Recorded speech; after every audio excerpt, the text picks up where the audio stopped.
C'est en présence des autorités politico-administratives que le programme de la formation technique et professionnelle des habitants riverains du projet Pipeline des sports Niger-Bénin a été officiellement lancé ce vendredi 29 juillet 2022 au lycée technique et professionnel d'amitié sino-béninoise à Kassato. Les élèves en génie civil de ce lycée bénéficieront d'ici à quelques jours du programme Cultiver des talents qui vise à former des techniciens de haut niveau à travers plusieurs communes au profit du projet Pipeline piloté par la société West African Oil Pipeline Company SA, WAPCO Bénin. L'administrateur de WAPCO Bénin dévoile l'objectif du projet.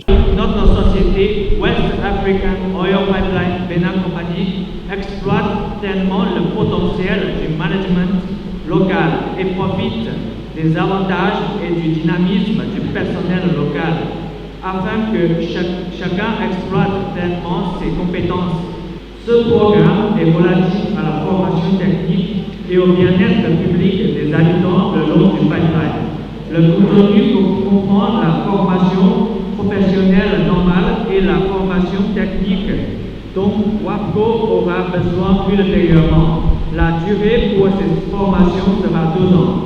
Cette formation vise non seulement à enrichir les compétences locales, mais aussi à réaliser leurs rêves d'emploi. Représentant le ministre des Enseignements secondaires, techniques et de la formation professionnelle, le directeur de cabinet Ayouba Garba donne les avantages des formations à donner. Il encourage aussi les différents formateurs tout en appelant les apprenants à l'assiduité. La mise en œuvre d'un tel projet s'inscrit dans la dynamique du gouvernement béninois qui veut faire de notre pays un champ fertile de ressources humaines de qualité, quel que soit le secteur d'activité. Les séries de formations contribueront à coup sûr à constituer au profit du Bénin un vivier de compétences pour les technologies découlant de l'exploitation et du transport des hydrocarbures. L'enseignement technique étant une priorité du programme d'action du gouvernement Talon, l'ambassadeur de la Chine près du Bénin salue l'initiative, la collaboration entre les ministères concernés et affirme son soutien au projet Cultiver des talents. L'éducation peut changer le destin. La formation professionnelle et technique reste la deuxième étape, une étape avancée de l'éducation nationale. Aujourd'hui, la Chine est appelée l'usine du monde. Cela démontre le succès de la formation technique et professionnelle. Il y a 2 ans, le gouvernement béninois a sorti sa stratégie nationale de formation professionnelle et technique. Une stratégie ambitieuse pour le développement national. Mais elle constitue aussi une opportunité pour vous, les jeunes, de changer de destin.